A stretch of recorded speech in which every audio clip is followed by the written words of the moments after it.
All right, everyone, we'll get started here. Um,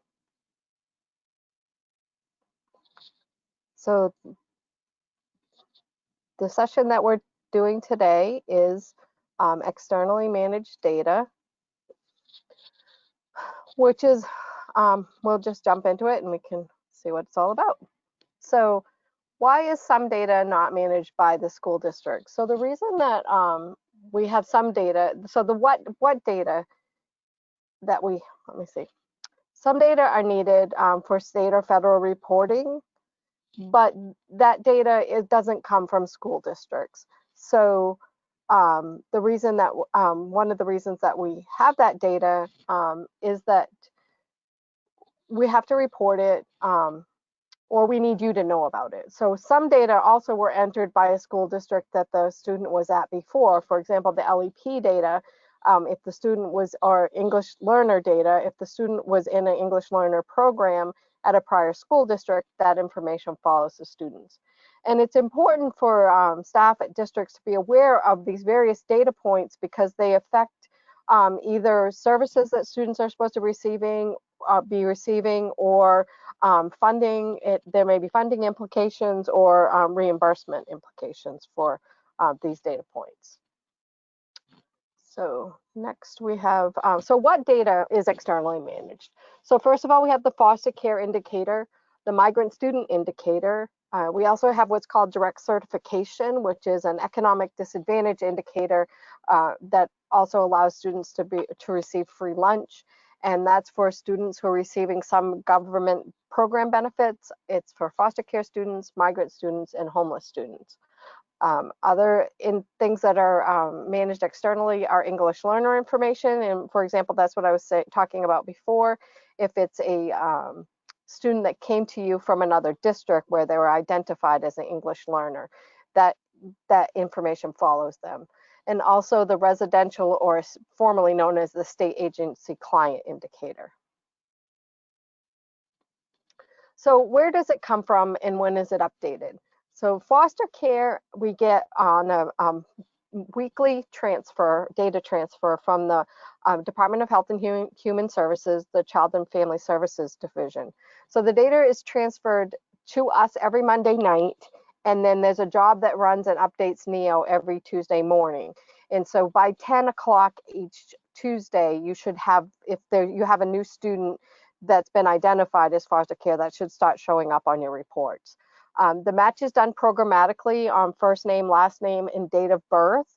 So there are times where we don't match students because there's a hyphen in one student's name on one side or the other. So either DHHS has a hyphen or we don't, or like, for example, for St. Laurent, they might have a period, or ours is St. Laurent together. So there are reasons that students don't get matched. So if you believe a student should be a foster care student and the student isn't flagged, you should contact the help desk.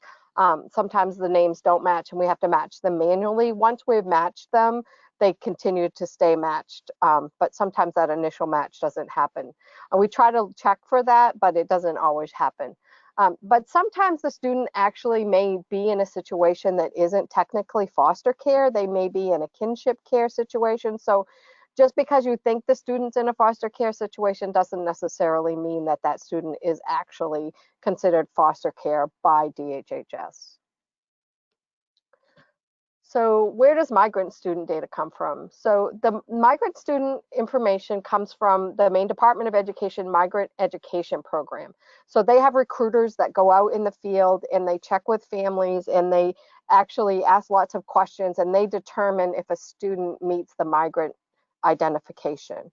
So there are, they provide us information, they send us a data file. They actually match the students up. So they go into NEO and they determine, they have the state student IDs and they give us those. So we're able to match them up in NEO by the state student ID.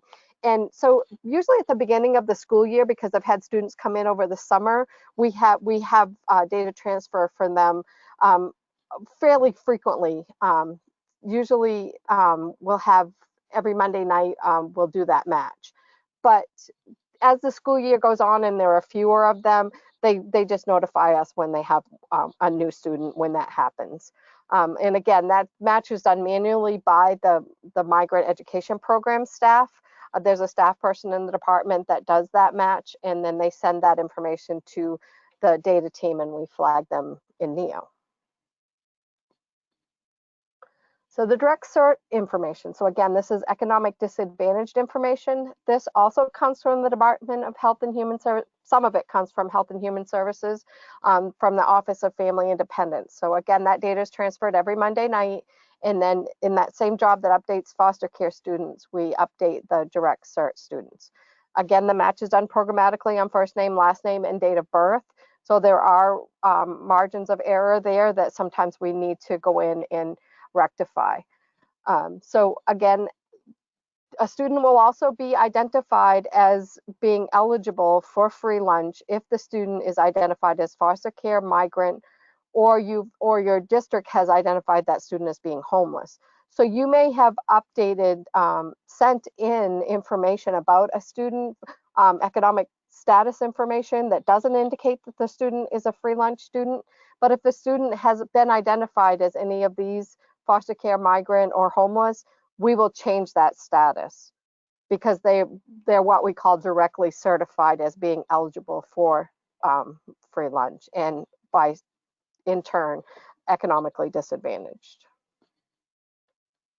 So English learner indicators. So if a student was identified as an English learner at a prior Maine school enrollment, the identification will follow the student through all of their subsequent enrollments until we determine that that student has tested out. I'll talk later about how you can have these things changed if you believe that they're incorrect. So residential, the state agency client indicator, this is flagged by staff in the MDOE Office of Special Services. So these are people that are in touch with these residential placement, and they are also responsible for paying for some of those services. So when they identify these students, they flag them in the system. It's important to note that when the student stops being a state agency client or a residential student, they may reach out to you and ask you to, they will end the enrollment or ask you to end the enrollment because you need to create a new one when the student is no longer residential. It's also important to note that there aren't a lot of them down there. So at the beginning of the year, when we're starting to get a lot of these, it does take them a little bit of time to get these residential flags flagged in Synergy. So why do we have the foster care indicator? Foster care students are defined as a student group in ESSA that every student succeeds at. So in all of the ESSA reporting that we do, and including the reports that we send to the federal government, foster care students are a breakout that we do. Also, we share their data back to DHHS. So every week we are also, well, I shouldn't say every week, but on a regular basis, we are sending data back to DHHS on these students. So any information that we have, such as assessment data, graduation information, truancy, dropout, attendance, all of that information, special ed services, all of that information goes back to DHHS because they are considered the guardians and the parents of those students. So there's no FERPA exception there. These are their students, so we're able to give them information back. Also, districts may bill MDOE special services for special education costs for foster care students. So if you have questions about that, you can contact special services and they can talk to you more about that. It's also informational for you so that you know who's eligible for this education cost, special education cost reimbursement. And it's also important for you to know who we're going to be reporting this data on. So that way you know that these are the students that are going to show up on the ESSA report in that foster care student group. Why do we collect the migrant student indicator? So migrant students are also a defined student group for ESSA. And this is informational for you. So there's a lot of migrant reporting that we do for the migrant education program itself and the funds that they receive. And those students are included in that reporting. So why do we have the direct certification flag? So this sets eligibility for students to receive free lunch without their parents filling out the form. So there is a report in the school nutrition module in NEO that allows school nutrition people to go in and see students that are automatically directly certified to receive free lunch. So it also sets the economic disadvantage indicator, which allows your district to receive extra funds from both the state and federal government. And it also, economically disadvantaged students are a defined student group for ESSA reporting. So these, by being on the direct cert list, they're automatically determined to be economically disadvantaged. So they fall into that group of economically disadvantaged students in that group. So this is informational for you so that you know who we'll be reporting data for. So why do we collect English learner information? So I'm probably sounding like a broken record here, but EL students are a defined student group under ESSA. Also, these students are entitled to services and they have to take an annual English language proficiency assessment. So if you have a student in your system that is an EL student, has been identified previously, that student needs to be receiving some services and you need to be assessing them under the WIDA assessment. There are also defined student group for additional USDOE reporting. We have there are additional programs under Title III for EL students, but smaller districts may not be taking advantage of those funds, but they're a breakout group for a lot of our reporting. There's also extra funds available for both the state and federal government for schools and districts for EL students. So again, this is informational for districts and schools as to who you should be providing services to and who will be reporting data for. The residential flag is important because districts can bill the MDOE Special Services Department. Well, yeah, there's a billing process for special education costs for these students.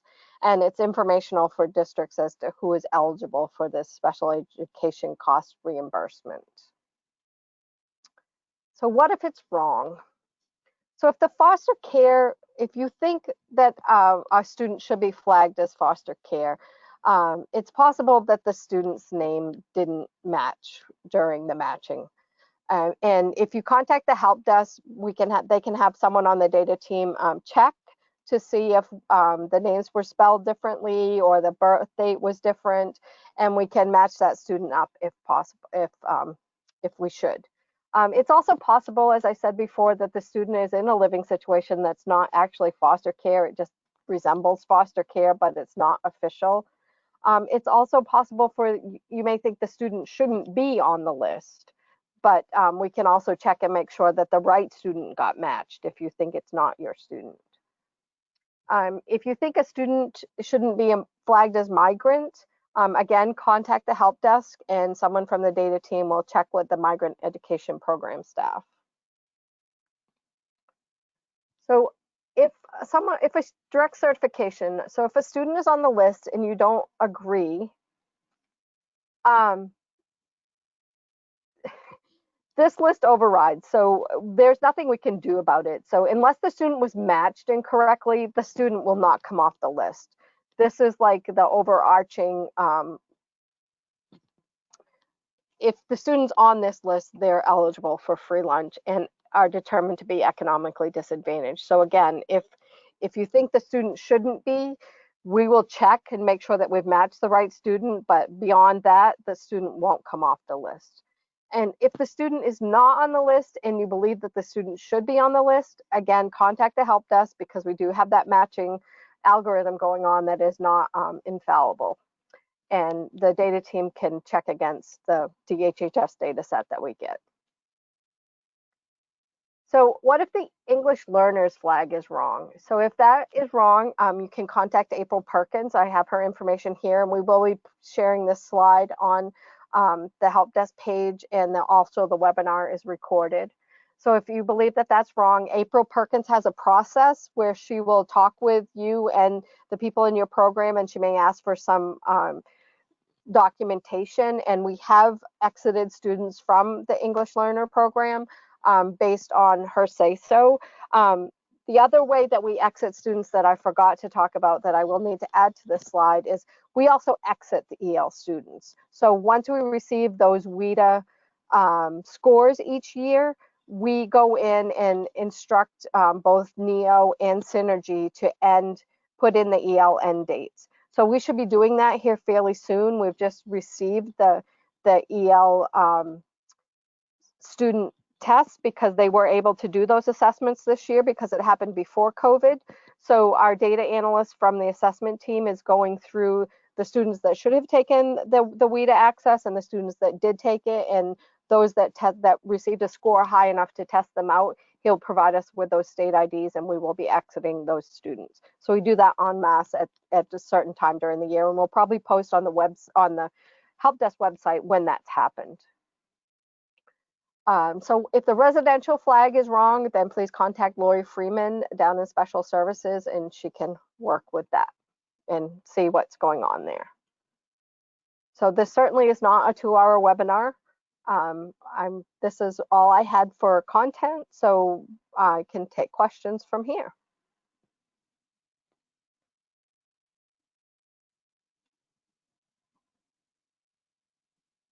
And yep, to the people who are new to GoToWebinar, this is Trevor speaking. On the right side of your screen, you should see a little box that's your GoToWebinar application. If you just pull that out, you'll see a little section labeled questions. You can go ahead and just type questions to us and send them over, and we'll address them on the webinar. We did have one question we already answered. Someone just asked, will the slides to this be downloadable and printable? And as Charlotte mentioned, this webinar will be recorded and the slideshow will be put up on the Help Desk's webpage. In that section for webinars and presentations, you'll find all the trainings we'll be doing over the next couple weeks in there.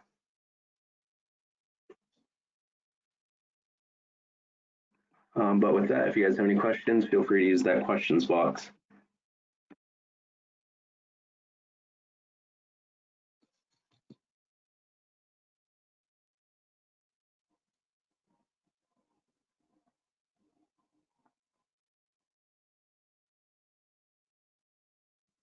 Got a question. Do you want me to read them off for you, Charlotte? Sure, because I can't see them. So. Okay. If the EL student tests out and the DOE edits the data in Synergy with an exit date, do I remove the data before 2021 uploads? So no. So once a student has been identified as EL, you don't even need to do another upload with that data. We've actually changed the upload so you can't override that information. So if you decide to change the date, it's not going to change. So I guess I should have said that in there as well. If you feel the date is wrong, that's something you need to discuss with April, and the help desk will make sure that it's changed to what you feel is appropriate, that you have documentation for. But so yeah, you don't need to upload that information once the student has been identified. And if you do upload it and we've exited the student, then it's not going to have any effect.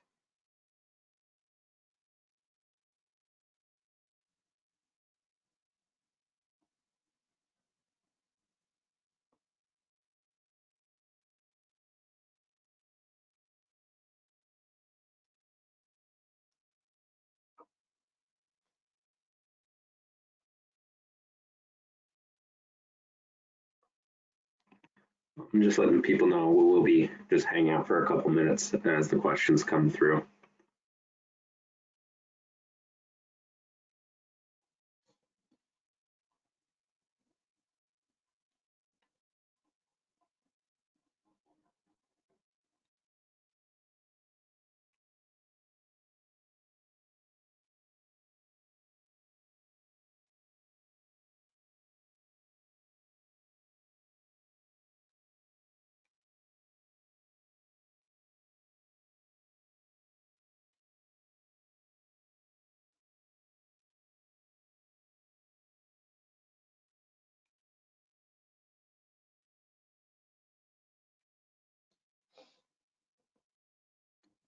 And if you do have any questions that you think of after this, then certainly please, you can contact either myself or the help desk, and we can make sure that we get your questions answered.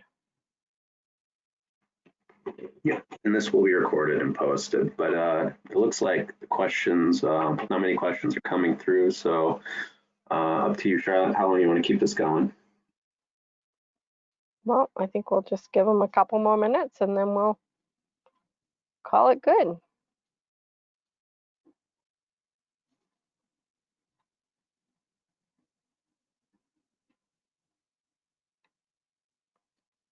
People dropping off.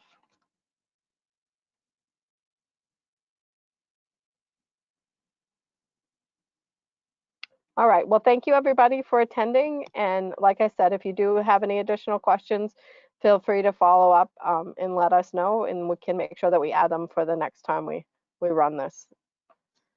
Thank you for everyone. coming, and I'll give you back some time of your day.